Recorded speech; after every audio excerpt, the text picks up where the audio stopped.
사랑하는 영락교회 지체들에게 주 안에서 평화 인사를 전합니다. 오늘은 2024년 11월 14일 목요일입니다. 오늘의 묵상 본문은 이사야 52장 13절로 53장 12절까지의 말씀입니다. 오늘 본문 말씀 52장 13절부터의 말씀은 이렇게 시작합니다. 보라, 내 종이 형통하리니 밭들어 높이 들려서 존귀하게 되리라. 우리 너무나 잘 알고 있는 고난받는 종, 우리 사순절 기간 또 우리 부활절 앞에 십자가를 묵상할 때 늘 나누는 말씀이죠. 또 이사야 전체의 결론과도 같은 그런 말씀입니다. 이상한 것은 왜 53절을 참 장을 끊으려면 이 52장 13절 앞에서 끊지, 주제가 하나로 연결되어 있는데 이걸 15절까지 끌고 와서 53장으로 끊었는지 그 이유를 모르겠어요. 원래는 절과 장이 없죠. 그냥 쭉 이어 붙어져 있는 건데 내용을 읽으면서 이제 그것을 이제 절과 장으로 나눠 놓은 겁니다. 그래서 52장 13절부터 53장에 이어지는 하나의 주제, 메시아죠. 메시아의 이야기가 이제 결론적인 이야기입니다. 보라, 내 종이 형통하리니, 근데 형통하리니라고 썼는데 뭐 이것도 뭐 맞을 수도 있는데 이 야스킬이라는 말이죠. 이것을 영어 성경에는 뭐 be prudent 이렇게 썼어요. prudent라고 하는 말이 참 우리말로 번역하기가 애매한 말이죠. 예. 주님의 뜻을 심사숙고해서 잘 행한다라는 뜻입니다. 예, 우리말로 하면 뭐라 진중하다고 그래야 될까요? 무겁다고 그래야 될까요?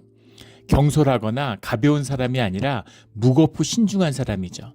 주님의 뜻을 잘 살펴서 그 뜻을 무겁게 행하는 자입니다. 이게 프루던트의 의미죠. 야스킬은 그런 뜻이에요. 근데 이것을 이제 우리말로 형통하다 그러는데 형통하다는 것도 말이 되죠. 왜냐하면 주님의 말씀 가운데 있고 주님의 뜻 가운데 행하니까 모든 것이, 만물이 주님 안에서 나왔는데 모든 것이 교통하는, 하나되는 그런 형통의 길이 열리게 되는 거죠. 우리가 세상에서 형통이란 말을 쓰잖아요. 그래서 의식적으로 이런 말을 쓴 건 아닐까 하는 의심이 좀 들죠, 종교에서. 형통하다 그러면 뭐 모든 게 다 잘 되는, 사업도 잘 되고, 뭐 남편은 뭐 나한테 너무 잘해주고, 애들은 뭐 공부 잘 열심히 하고, 뭐 복권 사니까 당첨되고, 집 사면 오르고, 건물 사니까 막 세가 잘 나가고, 막 이런 게 형통인 줄 아는. 근데 그런 형통을 이야기하는 게 아니죠. 주님의 뜻 가운데 통한다.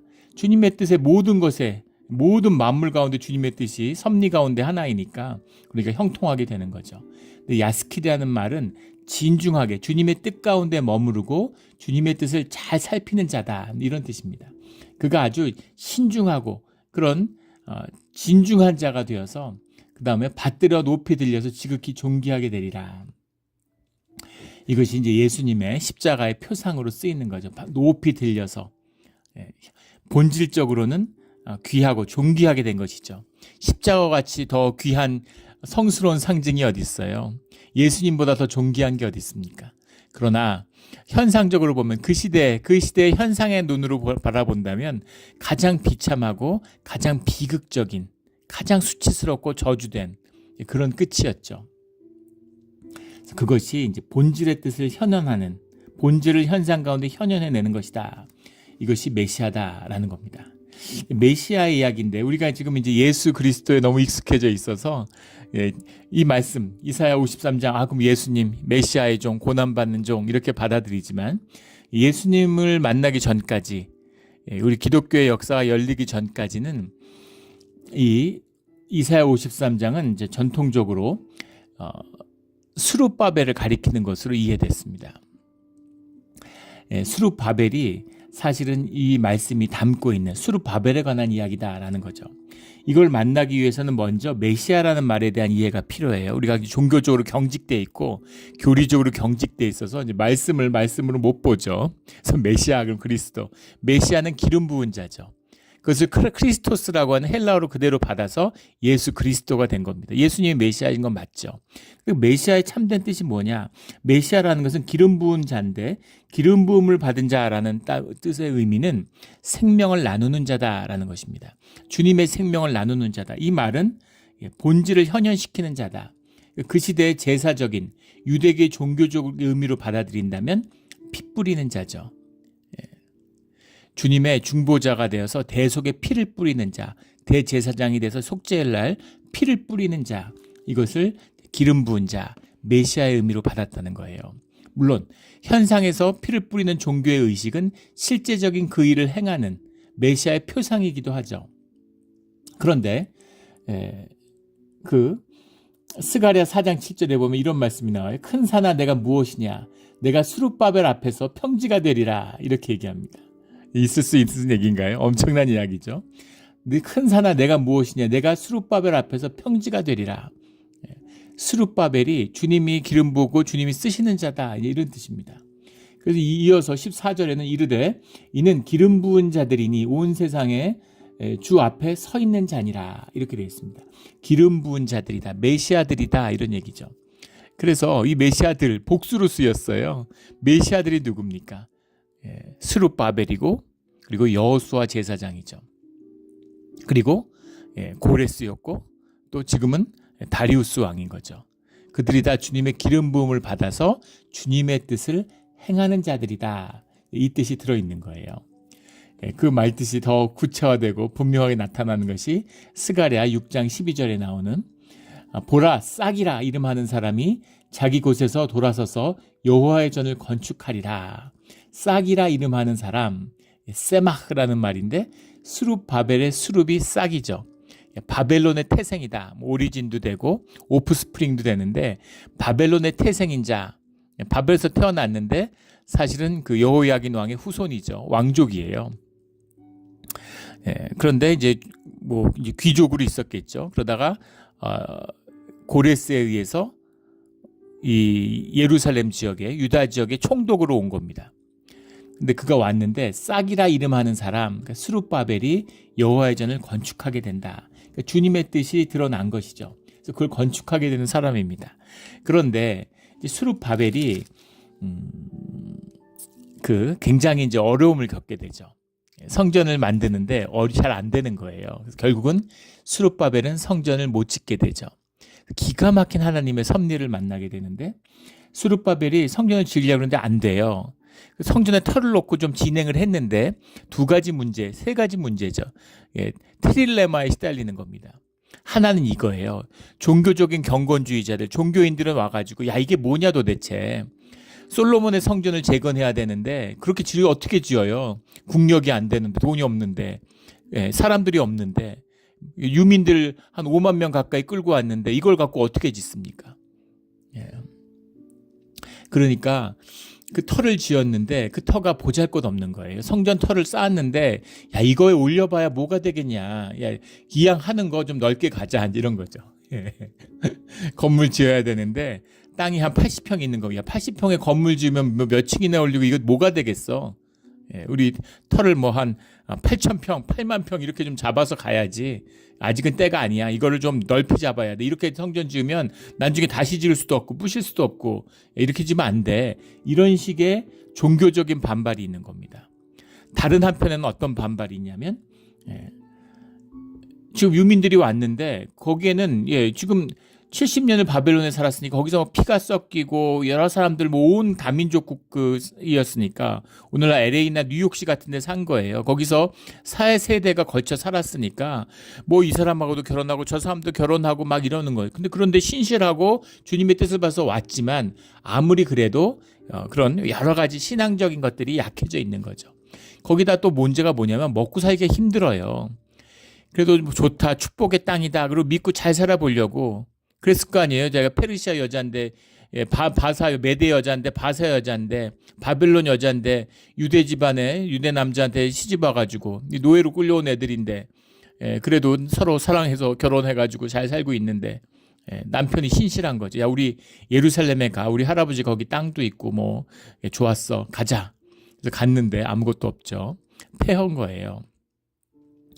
폐허일 뿐 아니라 성벽이 있는 것도 아니고 옆에 주변매에서 계속 약탈하고 도둑질하고 강도질하고 자기 집을 쌓고 담벼락이라도 쌓아서 어쨌든 살아남아야 되잖아요.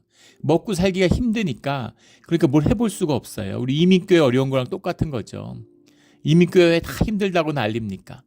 삶을 사는 조건이 너무 힘들어요. 먹고 사는 게 너무 힘들어.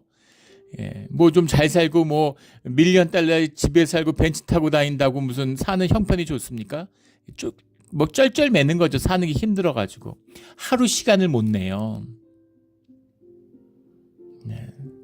우리 무슨 뭐 온천 가고 단풍 구경 가고 그래도 평생 교회 다녀도 한 번을 못 갑니다.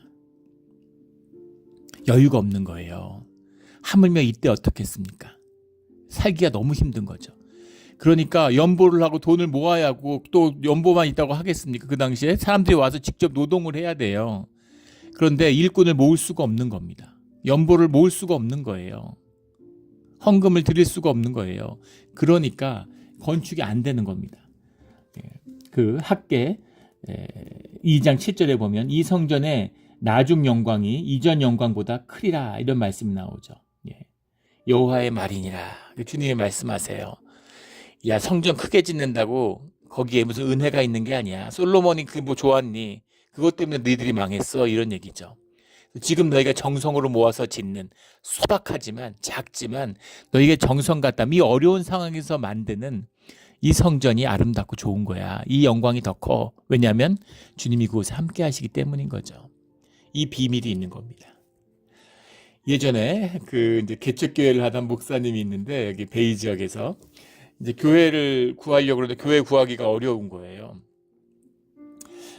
그리고 이제 요즘에는 그 은혜가 떨어지니까 예전엔 미국 교회들이 한국 교회들을 후원하고 이렇게 뭐 여러 가지 그걸 줬는데 이제는 이제 그런 여유가 없는 거죠. 아니면 아예 돈벌이로 막 교회 4개, 5개씩 세주고. 우리 옆에 교회가 그렇잖아요. 난 처음에 굉장히 이제 저렇게 아주 파워풀한 교회가 있을까. 보니까 뭐 하와이안 같은 태평양계 사람들, 괌 뭐 이런 데서 왔다는 사람도 있고, 또 아프리칸들도 있고, 뭐 또 무슨 라틴 쪽 사람도 있고, 멕시칸도 있고, 그래서 저 미국에서 어떻게 교회가 이민 교회가 저렇게 되는구나 그랬더니만 나중에 알고 보니까 이거 지금 그 굿윌에서 건물을 갖고 있는데 교회를 뭐 4개인가 5개 세를 줘가지고 그러니까 이공동체되고 저공 주려면 하나만 주든가 뭐 어떻게 그런 식으로 4개 5개한테 시간을 쪼개가지고 그렇게 줍니까? 미국 교회들에서 그런 짓 많이 하죠. 교인들도 없고 근데 건물은 크잖아요. 그러니까 거기다 뭐 유치원한테 주고 뭐 해주고 뭐 프로그램 해주고 뭐 AA 알코올 중독자 프로그램 같은 거한테 쓰라고 주고 뭐 이런 식으로 해가지고 이제 재정적으로는 여유가 있는 거죠. 종교의 타락한 모습입니다. 그런 거 중요하지 않아. 그 베이저에 개척한 목사님이 그 예배당을 못 얻으니까 그 지역에 또 미국 교회들이 요즘에 잘 없고 클로즈하고 이러고 없고 이러니까 도서관을 이제 빌린 거예요. 도서관에 방을 하나 빌려가지고 격책교회를 시작해서 교인들 한 10여 명 모여서 이렇게 예배 드리는데 매주 방문자들이 있다는 겁니다. 근데 재밌는 건 홈페이지를 만들어가지고 홈페이지를 잘 만들고 그분이 그런 걸 잘해요. 홈페이지를 잘 만들고 거기에 이제 교회 사진 찾아오는 길하고 교회 사진으로 도서관 사진을 올리니까 사람들이 계속 찾아오는 거죠. 그 지역에 오는 사람, 한국에서 온 사람들이 건물 보고 멋있으니까. 미국의 도서관 같은 거 커뮤니티 도서관 얼마나 잘잖아요. 도서관 보니까 규모도 있고 뭐 너무 좋아 보이니까 무슨 대형 교회인 줄 알고 잘 나가는 교회인 줄 알고 찾아왔다가 거기 새 들어있는 거 보고 실망해갖고는 그 다음부터 안 오는 사람이 매주 있다고. 참 씁쓸한 이야기죠. 건물이 아닌 거죠. 건물 짓자는 얘기가 아니잖아요. 성전 지으라는 얘기가 건물 지으라는 얘기가 아니라 너희가 하나된 공동체 한 가족이 되라. 한 가족이 되어서 주님 앞에 나오면 주님이에요. 자식들이 하나 되어서 나 찾아오면은 부모가 그거보다 기쁜 게 어디 있겠어요. 저도 추수감사절 이제 그 주간에 애들이 뭐 직장 다니고 뭐 이제 학교 다니고 이러니까 1년에 한 번 모이는 게 어렵습니다. 추수감사절 때 이제 애들이 한 번 모일 것 같아요. 불과 함께 모여서 함께 있을 수 있는 시간이 한 3일 정도밖에 안 됩니다. 한 해는 월요일 날 오고 한 해는 수요일 날 오고 뭐 이런 식으로. 그래갖고 이제 주일엔 다 가야 되고 뭐 토요일 날 가야 되고 뭐 이런 식이에요. 그래도 그 시간이 기다려지는 거죠. 애들이 함께하고 가족이 함께하니까 그걸 생각만 해도 너무 기다려지고 가슴이 설레는 기다림이 있는 겁니다. 기뻐요. 이게 아버지의 마음이죠. 이게 한 주님의 마음입니다. 자녀들이 하나됨으로 주님 앞에 나오는 것, 이게 예배잖아요. 이걸 종교적으로 막 비틀어가지고 뭐 의식을 만들고 건물이 무슨 교회인 것 같이 그렇게 하고 온라인 예배 드린다고 그러고. 그런 거를 아이디어를 내고 만든 건 마귀짓입니다. 성전 꼭대기에 마귀가 앉아서 주님을 시험하잖아요. 그런 짓이에요. 예배에 깊은 고민도 없이 종교의 끝판인 거죠.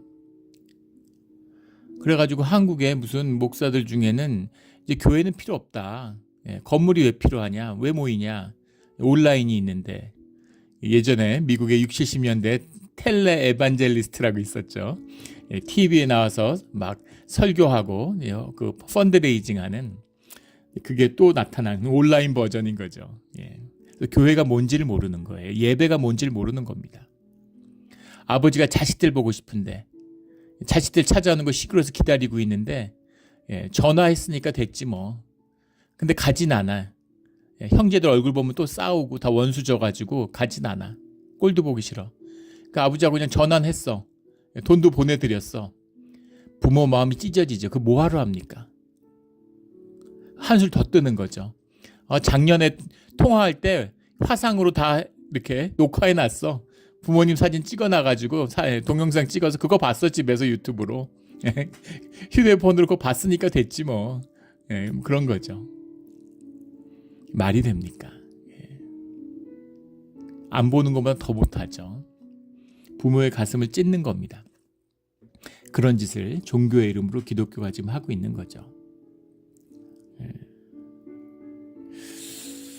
주님이 안에서 성전을 다시 세우라는 말씀을 스룹바벨에게 준 것이죠.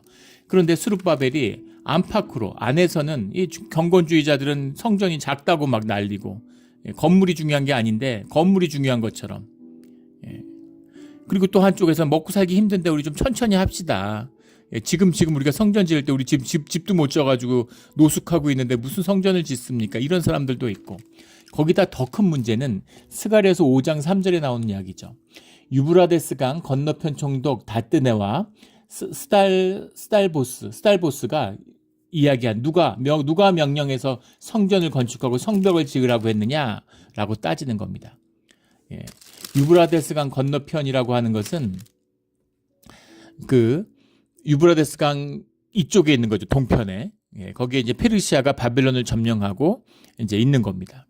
강대한 국가로 있는 거죠. 그리고 서편이라고 하는 건 이제 팔레스타인부터 시작해서 이 시리아 지역까지, 그래서 뭐 아나톨리아 지방까지 쭉 지칭하는 게 유프라테스 강의 건너편인 거죠. 그런데 봉신 국가잖아요. 뭐 페르시아 밑에 23개의 독립적인 왕국들을 지배하고 있는 겁니다. 그런데 유다 왕국이라고 하는 건 이제 그런 왕국에 드는 그런 수준이 아닌 거예요. 그러니까 로마 시대 때도 그랬죠. 시리아에 온 총독이 팔레스타인을 다 관할하는데 거기에 예루살렘에다가 밑에 총독이 이제 무슨 큰일 있으면 오기도 하고 또 밑에 부대를 주둔시키고 이러는 거죠. 근데 지금 유다 왕국이 아직 복원하거나 왕국으로 쓰지 못했어요. 완전히 무너졌기 때문에 유민멸만 데리고 온 겁니다. 그러니까 그 사람은 사실은 이 시리아와 팔레스타인 전체 총독 밑에 있는 거죠. 물론 왕의 영향을 받고 있지만 각각 영향력이 있었던 왕국들이 있었으니까. 그런데 그 주변에 있었던 총독들하고도 갈등을 빚고 있는 거예요. 그 사람들, 뭐 시리아나 뭐 아나톨리아나 뭐 팔레스타인 이런 쪽을 다스리는 사람들이었겠죠. 그런 사람들이 야, 너 지금 네가 왕국 세우려고 그러는 거야? 유다 왕국을 지금 재건하겠다는 거야? 이렇게 나오는 거죠. 그래서 그런 갈등이 있는 거예요. 그래가지고 함부로 짓지도 못하는 겁니다. 대놓고서. 이거 반란을 일으키려고 그러는 것 같은데. 근데 지금 이 와중에 고레스는 죽었잖아요. 고레스는 애굽에 갔다가 죽고. 그 다음에 정정은 불안한데. 그런데 총독들은 막 으르렁거리고. 그러니까 잘못하면 제국이 분열될 수도 있고. 만약에 그렇게 되면 예루살렘은 끝장나는 거죠. 그런 이 절체절명의 순간에 주님이 다리우스를 세우는 겁니다. 다리우스 왕이 세워짐으로 고레스의 뒤를 이어서 고레스의 칙령을 선포하게 되는 거죠. 그런데 그거는 뒤에 고레스의 칙령을 다시 새롭게 하는 건 후대 일이고 5020년, 5018년의 일이고 다리우스가 스룹바벨이 돌아온 1548년, 1533년 이때는 정말 힘들었던 거죠. 그 와중에 있는데 그 갈등이 극에 달하는데 다리우스 왕이 이 예루살렘 지역을, 이 가나안 지역을 방문하게 됩니다. 방문하게 된 이유는 이제 다리우스가 일단은 이제 모든 제국을 평정하죠. 그다음에 마지막 남은 그리스를 점령하기 위한 군사를 일으켜요. 마라톤 전쟁을 앞에 있는 거죠. 이 지중해를 둘러싸고, 지중해를 디귿자로 둘러싸고 있는 거죠. 그리고 그 디귿자 끝쪽의 우편, 이게 전부 그 시대의 세계의 전부입니다. 나머지는 인구들이 흩어져 사는 거예요. 독립전쟁하면 미국하고 영국하고 막 대차게 싸웠던 것 같지만 지금 미국의 동부의 13개 주에 250만 명이 살았습니다. 사람 보기 어려운 거죠. 사람 보기 너무 어려운 거예요. 지금 노스다코다 이런 데 아무리 사람 없다 그래도 몇십만 살잖아요. 그러니까 얼마나 사람이 없었는지 알겠죠. 국가라는 것 형태도 없고 시족 국가도 못 이루고 있는 겁니다. 그때의 제국을 이루는 최초의 아수르의 제국부터 바벨론, 페르시아, 이게 모든 막 왕국인 거죠. 가나안이 있고 그 밑에 애굽이라는 라이벌이 있는 거죠. 애굽을 정복했잖아요. 그러니까 이제 천하통일한 거죠. 그리고 서쪽이라고, 지중해 서쪽이라고 하는 건 뭐 거의 유명무실하고 바닷가 해상 도시들 좀 있고, 그 다음에 남은 건 그리스인데 그리스조차도 100여 개의 도시국가의 연합체입니다. 아데네가 중심 국가인데 아데네도 뭐 10여 개 부족의 연합체죠. 그러니까 아데네를 점령하겠다고 오는 거예요. 아데네를 점령하겠다고 오는데 그런 대량의 군대를 호송하기 위해서는 해상으로 이 식량을 조달해야 되는 거죠. 전쟁사나 전쟁 이런 걸 잘 모르시는 분들은 군인들이 가서 싸우는 것처럼 생각하지만 군대가 가기 위해서는 그거의 5배에 달하는 병력이 병참을 담당해 줘야 됩니다. 엄청난 일이죠. 거기다 말을 끌고 다니잖아요. 말은 사람보다 1.5배나 더 먹는다는 거죠. 말을 전쟁에 쓸 수밖에 없는데 이 말이라는 게 참 오묘한 동물입니다. 말이 그때도 한번 나눈 적이 있죠. 예전에도. 말은 아무거나 먹질 않아요. 닭나귀 같은 건 아무 풀이나 다 뜯어 먹잖아요. 말은 건초 아니면 안 먹습니다. 거기다가 식량도 먹어요. 사람이 먹는 곡식도 먹습니다. 물도 먹는데 소는 위가 5개니까 잔뜩 먹어놓고서 계속 되새김질을 하잖아요. 그러니까 왕창 먹여놓고 가면 한참 갈 수 있는데 말은 많이 먹지도 못합니다. 계속 먹어야 돼요. 그리고 말은 한 6일만 그 건초를 안 먹으면 죽는다 그러죠.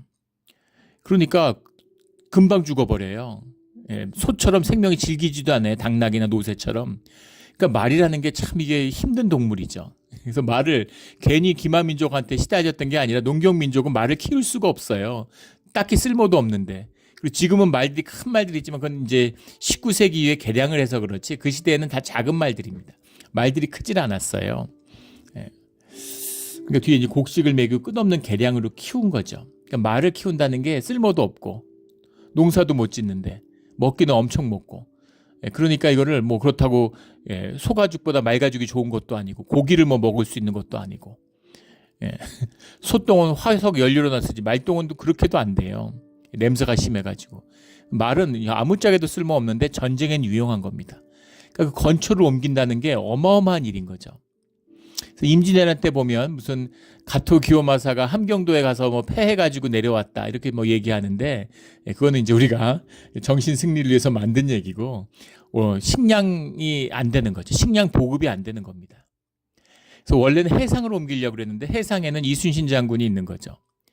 그래서 계속 지니까 해상으로 수송이 안 되니까 부산에서부터 낙동강을 타고 김해 쪽에서 낙동강을 타고서 식량을 해상으로 옮겨서 그거를 상주에 모은 다음에 그걸 사람들이 들머치고 문경세제를 넘는 거죠. 충주호까지 와서 거기서 다시 충주부터 남한강을 따라서 서울로 싣고 가는 거예요. 그런데 그 등짐을 지고 나르는 사람들이 옮기는 식량의 3분의 1을 먹었다고 그러죠. 5배나 되니까 아무리 조금 줘도 어쨌든 먹어야 될 거 아니에요. 그러니까 전쟁을 할 수가 없는 거예요. 그래서 이게 전쟁이 안 되니까 다 밑으로, 이순신 장군은 없었으면 조선은 벌써 먹혔습니다. 남쪽으로 다 내려와서 남쪽에 산성을 짓고 버티는 거죠. 그 성을 지어놓고 버티고 있는데, 그 조선 역사에서, 대한민국 역사에서 손꼽히는 무능한 왕 중에, 한국은 왜 국난을 겪을 때마다 무능한 왕이 나오는지 참 보기 지지리도 없는 민족이었죠. 세종 때나 뭐 정조 때나 영조 때나 뭐 태종 때나 이럴 때 좀 그런 전쟁이 났으면 완전히 달라졌을 텐데 천하의 용렬하고 무능한 왕들, 선조나 뭐 인조나 이럴 때 꼭 전쟁이 나요. 그러니까 계속 이순신 장군이 이기니까 우리가 육군이 약하지 해군은 세구나 이러고 착각한 거죠. 그래서 부산포에 가서 왜군을 섬멸하라고 얘기하는 겁니다. 이순신 장군은 못 간다고 얘기하는 거죠. 거기 들어가면 다 죽는다. 그런데 이순신 장군을 파직시키고 곤장을 때려가지고 감옥에 가두고 원균을 시켜서 진출시키는 거죠. 그 단 한 번의 전쟁, 부산포까지 가보지도 못하고 거제 앞바다에서 칠천량에서 전멸하는 거죠. 13척의 배를 남기고 수백 척의 배를 한 번에 다 털어먹습니다. 그러니까 일본이 번쩍한 거죠. 야, 이제 됐구나. 해군이 없으니까 배를 끌고서 바로 마포나루에다 내리면 되는 거죠. 다시 전쟁을 북진을 시작했는데 그 330척의 배, 3만 명의 병사와 식량을 실은 그 일본의 배를 13척의 배로 명랑 앞바다에서 섬멸한 겁니다. 전쟁사에서 인류의 전쟁사에서 가장 위대한 전쟁이라고 위대한 전투라고 그러죠. 기적이죠, 기적. 왜 이길 수 있었을까? 왜 이길 수 있었을까? 난중일기에 이순신 장군이 딱 두 글자로 정리했어요. 천행이다. 하늘이 움직였다. 하늘이 도왔다. 이런 얘기죠. 하늘이 도와야 되는 겁니다. 이게 생명의 비밀이에요. 끝나고 나면 수십 가지 이유를 대지만 하나입니다. 천행이에요. 하늘이 돕는 겁니다. 이제 그런 거죠. 그래서 아테네를 해야 되는데 그리스를 잡으려면은 에게해를 넘어가야 되잖아요. 그러니까 그 군인은 군인대로 계속 이동을 하고, 그때 고속도로가 있습니까? 기차가 있습니까? 걸어서 이동을 하는데 그 식량을 가나안에서 대서 아나톨리아 지역으로, 아나톨리아 지역 끝까지 가서 거기서 건너가야 되잖아요. 오늘날 이스탄불 이런 데죠. 그러니까 그걸 이동하는 동안에 식량을 해안을 통해서 미리미리 가서 선적을 해서 식량을 쌓아놓고 기다려야 되는 거죠. 그걸 위해서 가나안이 굉장히 중요해진 겁니다. 지정학적으로. 그래서 다리우스 왕이 이 지역을 방문했는데 이 지역을 방문하니까 옛날부터 사이가 안 좋았지만 서로 갈등이 극에 달한 거죠. 그래서 수룹바벨이 총독직을 잃게 됩니다. 총독직을 잃게 됐을 뿐 아니라 바벨론에 끌려와서 사형을 당했다는 이야기도 많아요. 성경에 나오지 않지만 이제 그런 다른 기록에 보면 뭐 사형을 당하진 않았다 이런 얘기도 있고 반역죄로 몰려서 사형을 당했다는 얘기도 있는데 다리우스가 보통 왕이 아니죠. 다리우스가 기가 막힌 수룹바벨을 끌어내림으로써 이 소아시아에 있었던 팔레스타인 지역에 있는 다른 총독들, 다른 왕들이죠. 분봉 왕들인 거죠. 그런 사람들을 무마시킵니다. 그 다음에 고레스의 칙령을 내세워가지고 성전을 완성시켜요. 완성시키게 하는 거죠. 그리고 식량도 나눠주고 백성들을 잘해주는 거예요. 그러니까 어떻게 되겠어요? 예루살렘 백성들 좋은 거죠. 안전해지고 그 페르시아의 황제가 관심을 가지고 뭐 군대를 보내주고 식량을 보내주는데 갑자기 사는 형편도 좋아지고 안전해지고 너무 좋은 거죠. 성전도 세워주고 너희들 원하는 대로 세워 우리가 돈 대줄게 이렇게 된 거죠. 그러니까 예루살렘 백성은 백성들을 좋아하고 수룹바벨을 이 무슨 여호와긴 왕의 후손이라고 그러니까 지금 왕국 세우나 우리하고 해보겠다는 거야 이렇게 불만을 있었던 주변의 다른 분봉 왕국도 만족하게 되고 그 다음에 가나안 지역이 안정되고 병참 기지로서의 역할이 회복되는 거죠. 그러니까 한 번에 세 가지 문제를 깨끗이 해결했어요. 제국의 경영자답죠. 그런데 문제는 뭐냐면 수룹바벨은 희생양이 됐다는 겁니다. 꿈을 가지고 말씀을 받고 성전을 세웠는데 완성을 보지 못했지만 스룹바벨의 죽음을 통해서 성전의 완성을 이뤄낸 거죠. 그 스룹바벨을 노래하는 이야기다. 그렇게 유대인들은 받는 겁니다. 물론 우리 크리스찬들은 이것이 예수님에 대한 표상이다. 둘 다죠. 스룹바벨의 이야기지만 동시에 메시아에 관한 기름 부음 받은 그리스도의 종에 관한 노래다. 이렇게 이해할 수 있겠죠. 이게 종의 비밀입니다. 이 말씀을 이해하면 본문을 이제 깊이 본문이 눈에 띄고 보이게 되죠. 이 본문을 받으면 15절의 말씀이 이해가 됩니다. 그가 나라들을 놀라게 할 것이며 왕들은 그로 말미암아. 이 말씀의 깊은 뜻을 모르니까 그냥 이렇게 현상적으로 피상적으로 그럴 법하게 해석을 하는 거예요.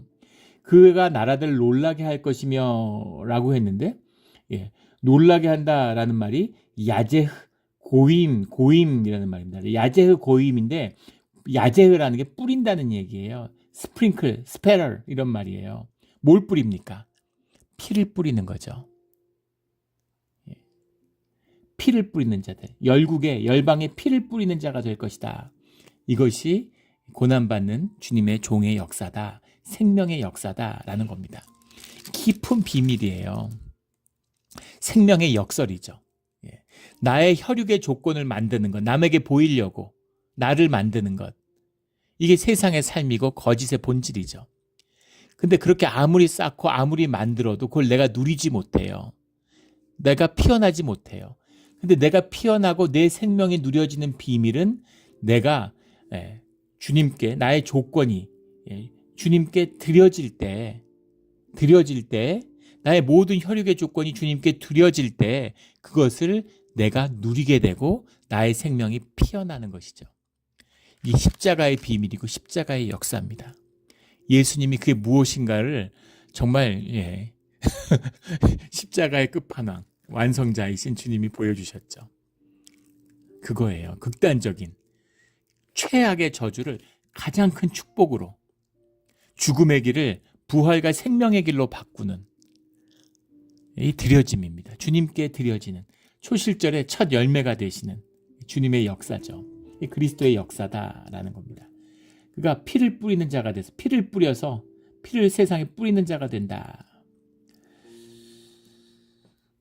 53장 2절에 보면 그는 주 앞에서 자라기를 연한 순 같고 마른 땅에서 나온 뿌리 같아서 고운 모양도 없고 풍채도 없은즉 우리가 보기에 흠모할 만한 아름다운 것이 없도다. 현상의 세계를 볼 때 화려하고 그럴듯하고 막 메시아 그러면 막 구름 타고 오고 막 병사들을 이끌어 갖고 막 다 도륙을 내고 그렇게 평화의 왕인, 다 스스로 무너져 버리는, 빛이 어둠과 싸웁니까? 빛이 오면 어둠은 사라지는 거죠. 그래서 잠잠한 목자와 같이 연약한 모습으로 걸어가지만 승리자인 거죠. 생명의 역사가 일어나는 겁니다. 3절에 그는 멸시를 받아 사람들에게 버림을 받았으며 강고를 많이 겪었으며 질고를 아는 자라. 우리도 그를 귀하게 여기지 아니할도다. 이 성전이 나중 영광이 이전 영광보다 더 크다라고 하는 제2성전을 향한 주님의 말씀, 학계 2장 7절의 말씀, 이런 거죠. 지금 보잘것 없어 보이는데 이 영광이 훨씬 더 커. 이게 더 좋은 거야. 이게 진짜야. 이렇게 얘기하는 거죠. 대형 교회져서 수만 명 모이고 떵떵거리고 이런 그거 아무것도 아니야.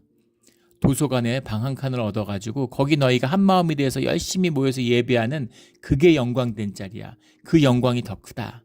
이렇게 주님이 말씀하시는 거예요. 생명의 비밀이고 교회의 비밀이고 예배의 비밀입니다. 이 비밀을 붙드는 우리 모두가 되기를 주의 이름으로 축원합니다.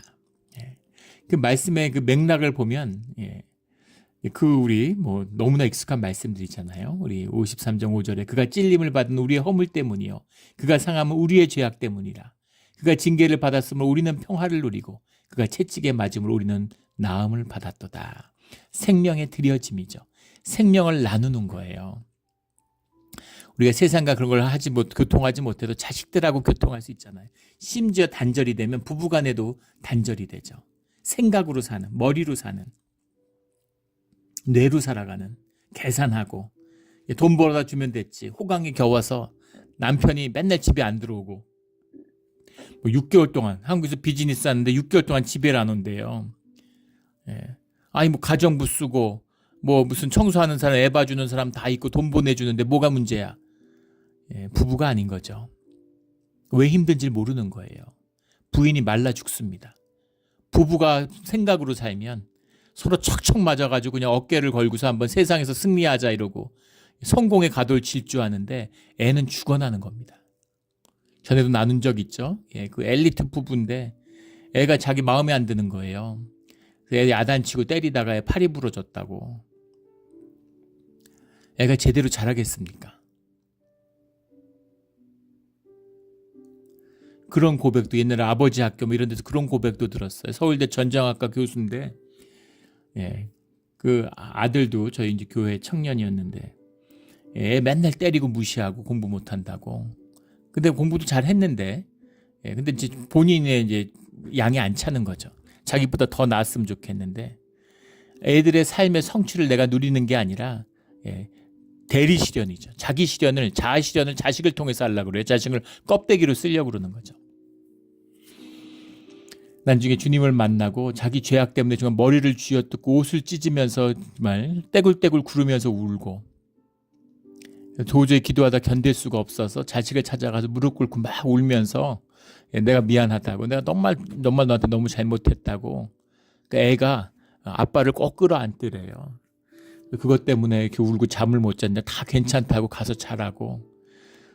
그런데 거기서 또 펑펑 우는데 아이의 모습 안에서 주님을 봤다는 거예요. 용서와 사랑과 화해가 이루어지는 거죠. 그것이 주님이 함께하는 주님의 이야기입니다. 주님이 기뻐하시는 이야기죠. 우리의 하나됨, 주님이 제일 기뻐하시는 거예요. 마귀는 그걸 늘 깨려고 그러죠.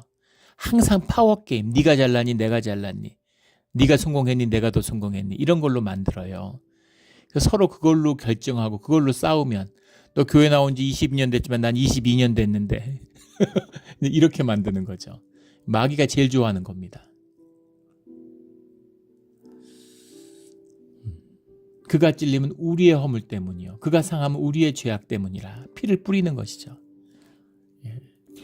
이것이 생명이 피어나는 비밀이다. 6절에 우리는 다 양 같아서 그릇 행하여 각기 제 길로 갔거늘 여호와께서는 우리 모든 죄악을 그에게 담당시키셨도다. 9절에 그는 강포를 행하지 아니하였고 그의 입에는 거짓이 없었으나, 강포를 행하지 않았다. 파워의 문제가 아니라는 것이죠. 진실에 거짓이 없었다. 진실의 길을 가는 주님과 함께하는 사람이었다라는 거죠. 함께하는 사람, 주님의 사람들은 억울한 일을 당하죠. 그러나 그것을 소명하기 위해서 애쓰지 않습니다. 왜냐하면 종말론적인 믿음을 갖고 있기 때문이죠. 주님과 함께하니까. 그러니까 결국 다 밝혀져요. 나의 귀한 삶과 나의 귀한 에너지를, 그런 걸 밝히는데, 그게 이제 그 마귀의 또 다른 계계잖아요. 야, 네가 밝혀봐. 억울하면 네가 한번 드러내봐. 네가 증명해봐. 거짓말 해놓고 막 음모 피워놓고 막 그걸 씌워놓고서, 아니면 네가 그걸 좀 한번 해명해, 말려 들어가는 거죠. 뻘에 내려가는 겁니다.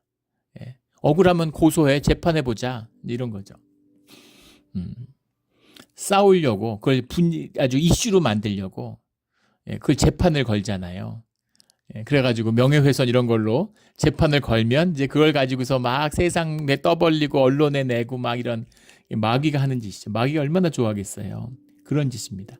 그런 짓을 주의 사람은, 주의 기름 부은 자는 하지 않는다. 주님이 어차피 밝혀주시니까. 그의 무덤이 악인들과 함께 있었으며 그가 죽은 후에는 부자와 함께 있었도다.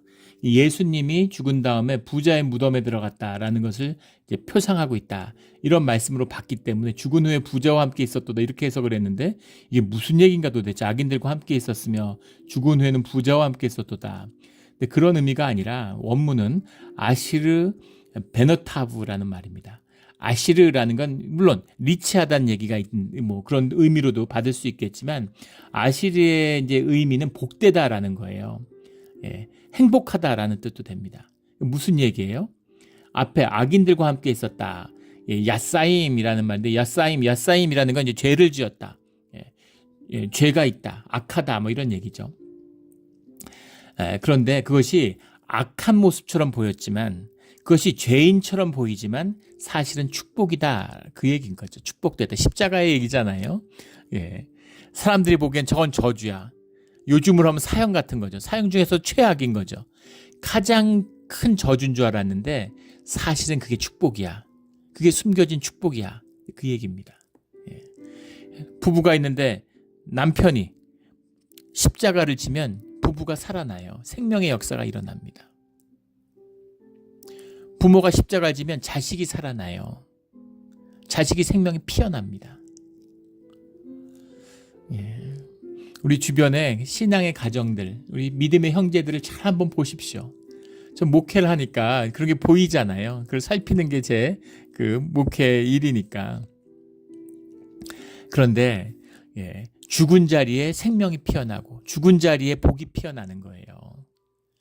아버지가 시퍼렇게 살아있으면 와이프도 애들도 다 죽어요. 다 비실비실비실합니다. 그래도 자기 잘났다고 자기 성공했다고 막 떠벌리고 이러는 거죠.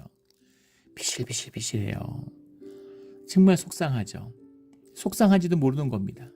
왜 그런지를 몰라요. 예.